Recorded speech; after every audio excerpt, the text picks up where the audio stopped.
മെഴുകുതിരി കത്തിക്കുമ്പോൾ കാറ്റ് പിടിക്കാതിരിക്കാനായിട്ട് budget friendly ആയ ഒരു ഐറ്റം കാണിച്ചു തരാം.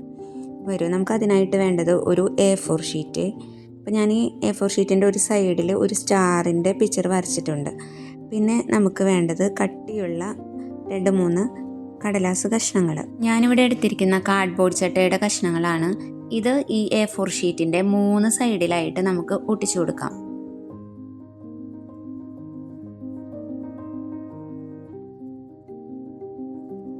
പിക്ചർ വരച്ച സൈഡിലല്ല, അതിൻ്റെ ബാക്ക് സൈഡിലാണ് നമ്മൾ ഈ 3 കഷ്ണങ്ങളും ഒട്ടിച്ചു കൊടുക്കുന്നത്.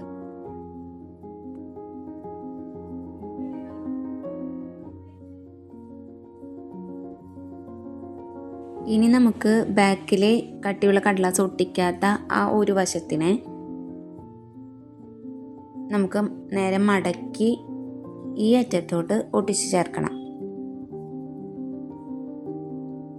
അപ്പോൾ ഞാൻ ഒരു മാസ്കിംഗ് ടേപ്പ് വെച്ചാണ് ആദ്യം അടിയിൽ നിന്ന് ഒന്ന് ഒട്ടിച്ചു കൊടുത്തു.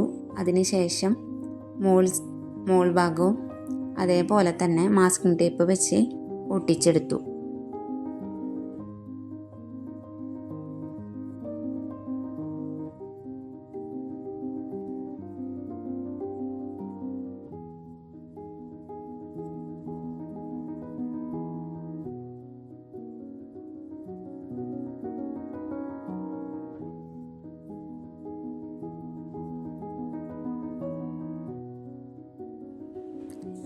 നമ്മുടെ ഐറ്റം റെഡി ആയിട്ടുണ്ട്.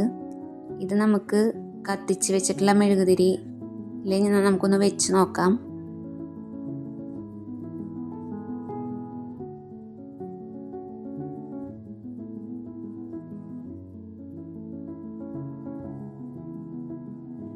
ഞങ്ങളുടെ രൂപത്തിൻ്റെ അവിടുത്തെ മെഴുകുതിരി ഇങ്ങനെ കത്തിക്കുമ്പോൾ കാറ്റ് പിടിച്ചിട്ട് ഒരുപാട് മെഴുകുതിരി ഉരുകി പോകുന്നുണ്ട്.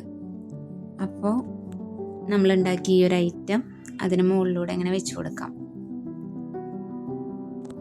ഇപ്പം നമ്മുടെ മെഴുകുതിരി അധികം കാറ്റൊന്നും പിടിക്കുന്നില്ല, നല്ല ശാന്തമായി കത്തിക്കൊണ്ടിരിക്കുകയാണ്. കണ്ടോ? അപ്പോൾ മെഴുകുതിരി ഒരുപാട് ഉരുകി വേസ്റ്റായി പോവില്ല. രൂപത്തിൻ്റെ അവിടെ മാത്രമല്ല, നമ്മുടെ പുൽക്കൂട്ടിലും നമുക്ക് ഈ ഒരു ഐറ്റം വയ്ക്കാവുന്നതാണ്. എൻ്റെ ചെറുപ്പത്തിലൊക്കെ എൻ്റെ പുൽക്കൂട്ടിൽ ഞാനിത് കത്തിച്ച് വെച്ചിട്ടുണ്ട്. അപ്പോൾ എല്ലാവരും ഇതൊന്നും ഉണ്ടാക്കി നോക്കുക കേട്ടോ. അപ്പോൾ എല്ലാവർക്കും ബായ്.